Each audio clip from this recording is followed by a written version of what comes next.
Yo, what up? This is your boy Snaggy Nation. I represent the nation of the gods. You know, yeah. Shout out to the queens and kings out there. Shout out to the god and the goddess.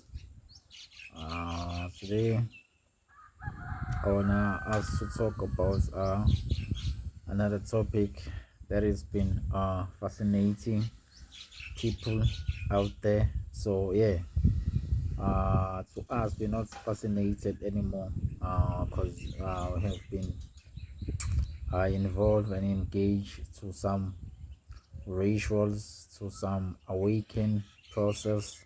Yeah, so now life has become so easy to us. Life has become so amazing. You know what I mean? So yeah, it is what it is at the end of the day.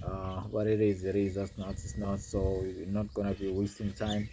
Uh, don't forget to subscribe on that page. Don't forget to hit that like button, and don't forget to comment to any of our videos that we share, because what we're doing specific we share wisdom with the people that wants to be part of this new wave of awaken of new wave of all consciousness, which is keep on like going on out there. So yeah, there's a lot that is going on, you know what I mean? So yeah, akukuningi nje engifuna ukusho, yikho nje ukuthi bantu base South Africa, especially to youth, bafethu kunolwazi oluningi olukhona la ngaphandle okumele lwaziwa abantu ney'question. Mina-ke bafethu ngumuntu ofundayo iy'ncwadi, obuka amavidiyo, so nami asilisho nje information cause it's out there, but ngeke izize kuwe, kufanele wena uhlanganise nawo opiece like a puzzle, yabo opiece be-puzzle until it makes sense to you. So kune-information thina-ke we lucky cause sikhula kwi-generation which everything is out there. Kuno-TikTok, social network as a whole, or Instagram. There's a lot of information go Instagram rather than lama content abakhombisa wona, which are naked bodies, people who are doing whole shit stuff, you know what I mean? You know, so abantu abasha content, ama-body counts abo, thina we don't do that shit. Talking about ama-body counts, asisho usikhombisa iy'thombe zabantu abanqunu. No ways, bro. Thina sikhona to awaken people, to touch people, souls, spirits, hearts, and mind. Sibe ne-impact nje to kule wave ekhona ye-consciousness. Because if you can like question yourself and ask lawo ma-questions ku-Google, ku-YouTube, ku-TikTok, ku-Instagram, ku-Facebook, ku-ChatGPT, or AI platforms, all that stuff. There is information out there which is related to your story, because we're not gonna be the same.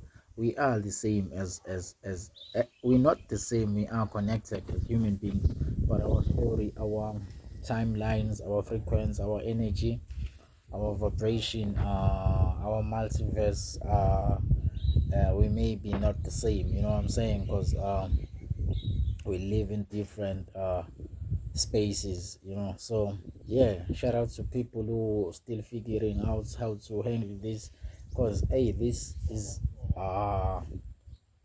one of the worst, I can say one of the worst and one of the best time in history where shift is happening, and our abaningi they don't recognize that or acknowledging because there is massive shift that is happening, like it or not, knowing or not knowing, but there is shift. And once you know about this thing, there's no going back, and there is a lot that is happening require ukuthi uface i-reality yakho, ubuhlungu bakho, indlala yakho, imicabango yakho negative, izinto ey'ngasakusebenzeli, old identity, So nje engifuna ukusho kakhulu ukuthi kunemfihlo ekhona bafethu. Yabona, it might happen ukuthi lokho kubona la iglass isigqoko i-long sleeve yami t-shirt le imina lo, but kunemfihlo ekhona ukuthi zonke lezi zinto as-exist ngale ndlela wena ocabanga ngale ndlela ubona ngayo. Kunemfihlo ekhona behind these things. Leyo mfihlo leyo ibizwa ngani? Ngenkundla. Inkundla isiZulu, in quantum physics bayibiza nge-field. Yes, ama-particles field, electrons field, neutrons field, atomic field, you know what I'm saying?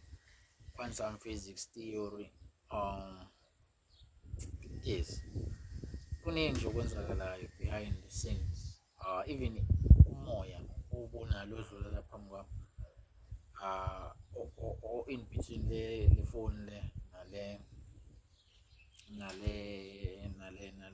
nale lokhuzana nami awukho empty, kodwa mina ngikubona ngathi u-empty on a small scale. If you check microscopic machines, the bigger machines, you can see ukuthi uvathatha ibhodlela le-empty uvalele phakathi bese u-check nge-microscope uzobona izinto ey'nyakazayo phakathi. Yabo, thina sikhandwe yilezo zinto-ke, lezo zinto ezingabonakali. Lezo zinto lezo zibizwa nge-field. Leyo field inamandla, iwumoya ongcwele. So leyo field amandla ukuhamba kwesikhathi ayiguqula. Mayiguqula amagagasi, ama-wave abangama-particles, ama-quarks, ama-photons, ama-light, ukuba ingathi zinhlansi, amabhola, yabo, o-meibels, kodwa bancane kakhulu iy'nhlansi yabo nje lezi nhlamvu zesibhamu ze-trees, you understand? Kuba ngathi yilezo zinto lezo, kodwa okuncane futhi lezo zinto lezo azibi kanjalo kuphela, ziphinde zibe ngamagagasi, because angeke zine-information ecoded kuzo by nature it laws, i-cosmology laws. So lezo zinto lezo zinayo yonke information yokwenza noma ngabe yini ekhona emhlabeni. Lezi zinto zasuka kule field enalama-waves namagagasi, ziyafoma amandla ahlukene. Leyo mandla ahlangana namanye amandla kwafomeka ama-atoms ahlukene. Leyo ma-atoms ahlukene afoma ama-molecules. Ama-molecules ahlangana nawo afoma ama-elements. Each ama-elements afoma ama-stars. Ama-stars, ama-atom afoma ama-stars. Dala ama-stars akhula azaba madala aqhuma. Umhlaba njalo uyanwebeka ngaleso sikhathi, from lento ekuthiwa i-Big Bang. Umhlaba ulokhu ukhula, le empty space leyo ibonayo ilokhu ikhula, yayincane kakhulu, lokhu ikhula unwebeka, khandeka yonke lento iyanwebeka, wanwebeka lo mhlaba kwaze kwafika kuma-stars. Ama-stars nawo akhula aqhuma, kwaba khona lento ekuthiwa ama-dust. I-dust yafoma i-universe, which is imihlaba, ama-galaxies, kwaba nama-black holes, yabo. Imihlaba mawufomeka kwahamba isikhathi, kwashintsha amasizini, kwafomeka amanzi, iy'lwane, ama-hydrogen, helium, kwafomeka ilanga. Yonke leyo mfihlo nje kwaze kwafomeka thina-ke abantu, iy'lwane. Thina abantu sizidalwa ezadalwa ilowo moya ongcwele. So thina siyakwazi-ke ukuy'buza ukuthi singobani, sivelaphi. Cabanga umhlaba ukanjani first, ufike uy'khande mase uphinde udala umuntu ozokwazi ukuthi uy'buze. Thina siyilezo zinto-ke. Ngizama ukuchaza ukuthi ngisho itafula, ngisho itshe, wena mawulibona liqinile, kodwa ngokomthetho we-physics aliqinile, linalezo zinto ey'nyakazayo mawuthatha ama-microscope. So shout out to everybody who's been aware of this, who's been following this page, don't forget to subscribe and hit that like button. We're still gonna have shared